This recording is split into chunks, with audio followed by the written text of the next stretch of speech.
on est au cœur quand même, qu'on le veuille ou non, même si c'est McDo, on est sur la restauration, mais je pense que les mécaniques sont finalement les mêmes que la révolution du retail, à laquelle on va s'intéresser quand même de très très près à la rentrée prochaine. Donc on va vous donner ça et on va vous en donner les tout premiers prémices là, avec le fondateur d'Altavia qui sera avec nous aux alentours de 8h20. Le magasin a toutes les armes et est d'ailleurs en train de résister au web. Enfin, de l'absorber, finalement. Donc, comment ça se passe concrètement, etc. Vous verrez ça. À la rentrée prochaine, on vous amènera plein d'exemples tous les matins. BFM Business, 6h, 9h, Stéphane Soumier réveille la planète éco. Good morning business. C'est le président fondateur du groupe Altavia qui est avec nous, Raphaël Palti. Bonjour, bonjour. Raphaël Palti. Je vais très très vite, mais c'est ça, 30 pays aujourd'hui, Altavia. 2000 collaborateurs, 740 millions d'euros de chiffre d'affaires en 2017, c'est ça, c'est ça. On a bon. Tout ça au service du commerce et du retail, finalement. Votre idée, mais alors qui date depuis un bon moment, 83, c'est ça, vous avez créé Altavia. Oui. Alors, comme vous le dites vous-même, le commerce a besoin d'être activé. C'est quoi? Qu'est-ce que vous appelez l'activation commerciale? C'est quoi exactement? Alors, à la différence des grands groupes de communication, nous sommes avant tout des activateurs de commerce. Alors, qu'est-ce que ça veut dire dans notre jargon? Ça veut dire tout simplement s'occuper et aider nos clients commerçants à commercer tous les jours de toute l'année. Et donc, du coup... c'est ce qu'on appelle l'expérience dans le magasin. Notamment, mais beaucoup de choses y contribuent, comme des opérations de trafic, des opérations de cross-fertilisation à l'intérieur des magasins, ou comme des opérations... Cross-fertilisation, ça veut dire quoi ça? Je viens en magasin pour une chose et je peux être séduit par une autre chose. Et donc du coup, comment le client peut-il être étonné, avoir envie de faire d'autres courses que celles qu'il a préméditées? Cross-fertilisation. Mais c'est vieux comme le commerce, ça.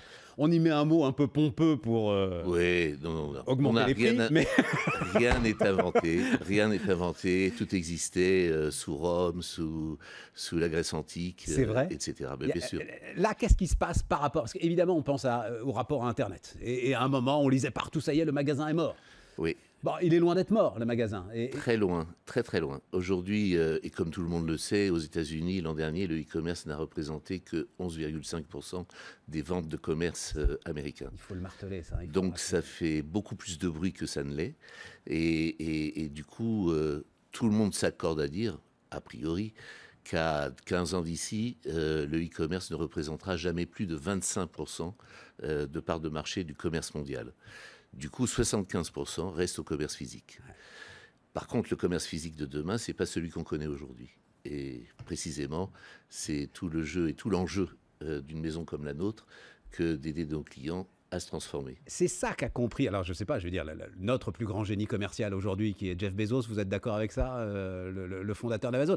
Parce que tout le monde dit, ah ça y est, il attaque, donc avec cette fameuse chaîne de supermarchés qu'il a rachetée à coups de milliards de dollars, c'est qu'il comprend lui-même finalement que son propre modèle full web est forcément à un moment limité dans sa croissance. Tout à fait. C'est le cas d'Amazon, comme c'est le cas d'Alibaba. Ouais. Les deux ont sans doute, je ne connais pas exactement la même stratégie, devenir le premier commerçant du monde chacun d'eux. Et du coup, ils ne peuvent pas devenir le premier commerçant du monde sans être présents dans le commerce physique. Et donc on est dans cette bataille, c'est le Game of Thrones du commerce aujourd'hui, entre Walmart d'un côté, qui rachète un très important e-commerçant en Inde qui s'appelle Flipkart. Et qui voilà, et puis Amazon qui descend sur le trottoir. Là, c'est cette grande confrontation-là, finalement, que vous êtes en charge d'arbitrer d'une certaine manière. En charge, non. Que vous regardez, dont vous allez prendre l'ensemble des recettes. Des acteurs conseilleurs. Non, pas en charge. En fait, c'est pas une guerre, on tâtonne aujourd'hui. Et tout le monde a perdu ses repères. Et la raison pour laquelle tout le monde a perdu ses repères, c'est que le client en face d'un commerçant a complètement changé. Le nouveau client est réellement arrivé depuis ces 10 dernières années, empreint de nouvelles technologies. Et empreint de nouvelles technologies, il a de nouveaux comportements. Donc bien sûr, le online y a contribué. Et du coup, c'est un client tout nouveau qu'on a aujourd'hui. Souvent, du reste, il est plus intelligent que son commerçant aujourd'hui, à date. Les commerçants sont en train de rattraper. Intelligent ou mieux informé? Globalement, mieux, ouais, plus intelligent. Vous savez qu'un client aujourd'hui sait lire un magasin intuitivement et sait dire si le magasin c'est du toc, c'est de la promo poudre aux yeux ou pas.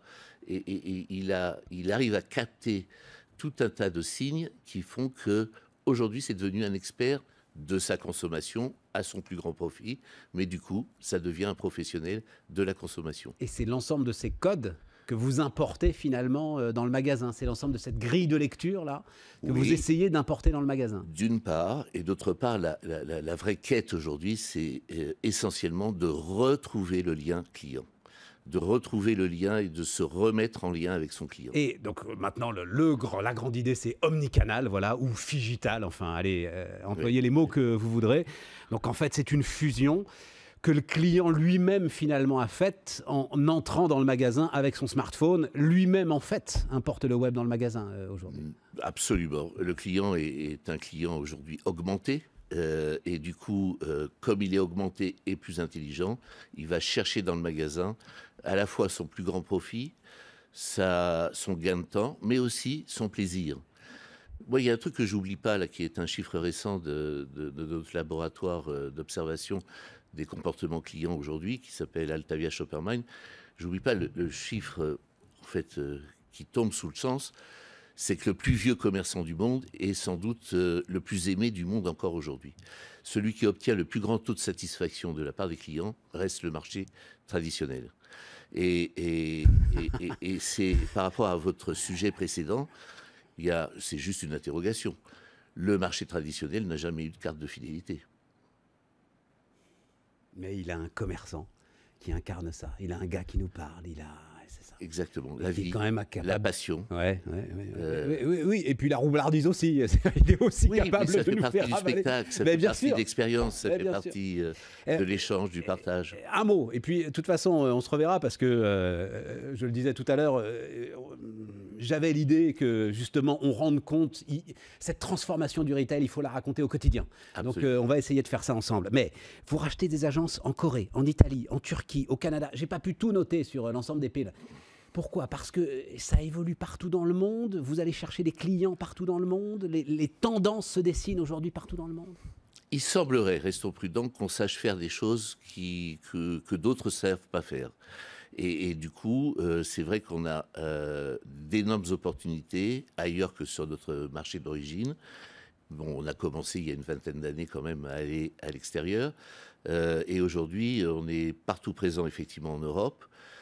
Et on commence à être présent, alors depuis 15 ans maintenant, en Asie, où on est fortement implanté, et effectivement en Amérique du Nord, et on débute une installation en Afrique. En fait, partout où le commerce se réveille, on a quelque chose à faire, quelque chose à dire, quelque chose à amener, quelque chose un service à donner à nos clients. Bon, ce qui est mon modèle pour moi, la chaîne d'information américaine CNBC passe souvent une promotion. On a une dame qui dit, je ne sais pas ce que c'est que ce chiffre, mais il me fascine. Elle me dit, 80% de la création de richesse dans le monde, c'est l'acte commercial. Voilà. Absolument. C'est cette magie du vendeur. Oui, oui. Donc on va célébrer ça très très largement sur BFM Business et on va continuer grâce à vous. Rien de plus riche que l'échange, le partage, et comme dans les temps anciens, quoi. Altavia donc et Raphaël Palti avec nous ce matin sur BFM Business.